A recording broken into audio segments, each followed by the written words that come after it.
You're about to enter a restaurant where you probably want to make sure to tip well. At Shooter's Grill, open carry has nothing to do with takeout. Almost all the waitresses pack heat, publicly and proudly. They say it makes them safer, and that's apparently been good for business, and probably bad for anyone thinking about dining and dashing. Here's ABC's Clayton Sandell. Every morning, Lauren Boebert starts the day with some blush, fixes her near-perfect hair, and puts on her sparkly belt. But she is not fully dressed without her bullets and her 9mm semi-automatic. This is the way of life for Lauren, a 27-year-old mother of 4. I want you to back up as soon as we start. Green's got a gun. Ooh, Green got missed. Go slower. Ready? Okay. Green's got a gun. Pull it out, find the front sight. Are you a good shot? Generally. So when she and her husband opened this restaurant a year ago in their hometown, How was your meal? the gun theme seemed totally natural. Lauren took it one step further. I wanted to start carrying just for my protection. This is my establishment, so I didn't see anything wrong with that.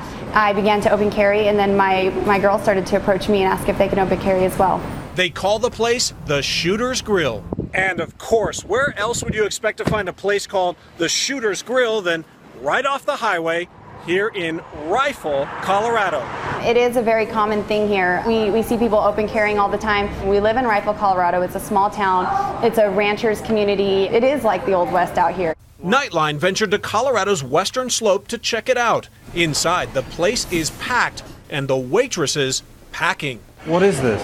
It's a Ruger 357 Blackhawk. Good kick? I mean, is it? It's kind of pretty hard to pick, but nothing that I can't handle. And they are fully loaded. Does anybody dare leave a small tip? They still tip like normal people, you know, so, I mean, it's not like we're gonna shoot them or anything if they leave us a small tip. What's happening at the Shooter's Grill is an offshoot of a controversial movement started in Texas to legally and openly carry guns in stores and restaurants.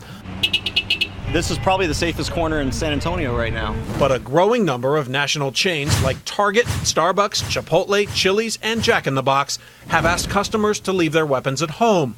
This has only enraged the open carry movement. But here, the concept is turned upside down. Instead of armed customers, it's the employees. I have a right to carry my firearm, and I'm going to carry it. Or most of them. You're not carrying. Right. Why not? Because I don't own a gun.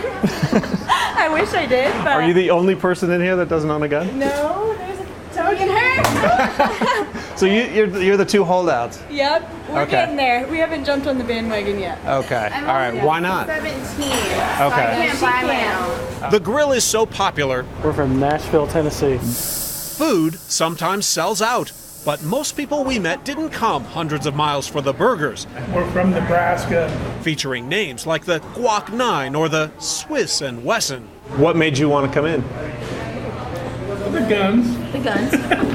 I firmly believe that education and safe and responsible use of a firearm is perfectly fine in today's society. But is it all just a gimmick? My firearms have nothing to do with the amazing hamburgers we cook. Actually, the food that we cook is what started all this. Over the past few weeks, Lauren's restaurant has gotten so much attention that a U.S. Marine supposedly called in with an offer to buy a gun for any waitress that didn't have one. He called in from California and asked our owner if there was a girl that he could buy a gun that did not have one yet. So I got it like 3 days ago, maybe? 3 days ago. Yeah, it's a Kimber 45. Of course, not everyone is thrilled. From Facebook and social media posts wishing harm to Lauren and her employees, random phone calls at the restaurant, Shame on you. to actual hate mail. Hope God punishes you for what you are doing. Hope that you and all your patrons will kill yourself. Pretty harsh. That is pretty harsh. Then there's Colorado itself, which, after all, is a state that's seen its share of gun violence.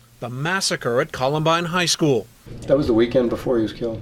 And 2 years ago, Dave Hoover lost his nephew A.J. Boyk at this Aurora movie theater.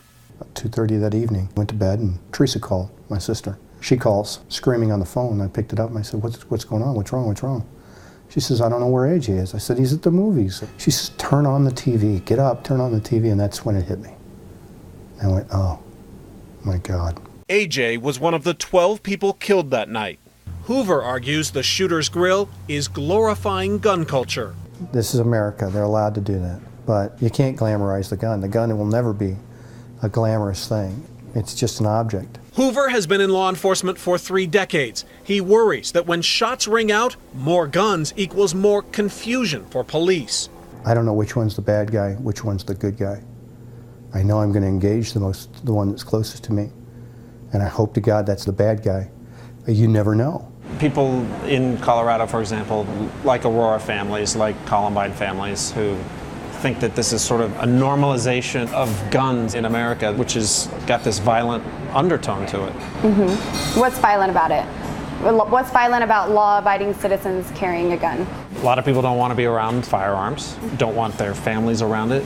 This is not necessarily normal everywhere. I think it should be normal everywhere. Yeah. You know, I think it should be a common sight, and I think we'd have a lot less violence if it was. Lauren insists her employees and her customers are safe. I'm more worried about my cooks getting burnt in the kitchen than a firearm going off in the restaurant. Most businesses nearby don't seem worried by all those guns, but one shopkeeper across the street hopes the staff will know how to react if the worst happens. People who are carrying them, the employees, I know they've been through training. I know that they're legally able to carry the guns. I just hope that if somebody happens to come in there and test them, that they'll be able to take care of things. But other than that, I feel great. I went there and ordered lunch today. Lauren says all of her employees have to take classes and know how to handle their weapons. Even the local police chief says in Rifle, things are different. Well, I understand why some people from the outside may see this as a little bit odd, but for here it's really quite normal. They really stress the classes, no alcohol is served. So this business model that they have really fits in with the community. And the burgers are good. And the burgers are great. All the national attention and nonstop business, not only for the restaurant, but for Rifle, has Lauren considering a possible franchise. It sounds exciting. Maybe we would get a couple more restaurants going before anything, but there's been a lot of talk of it, a lot of people calling, a lot of people even demanding it, and it's actually kind of honoring that somebody want a piece of what we have. Lauren and her Shooter's Grill plan to keep on serving seconds right along with the Second Amendment. People call in all the time and tell me that this is not normal where they are and they would never patronize a restaurant like this. And I say thank you for your opinion. God bless you. I'm Clayton Sandell for Nightline in Rifle, Colorado.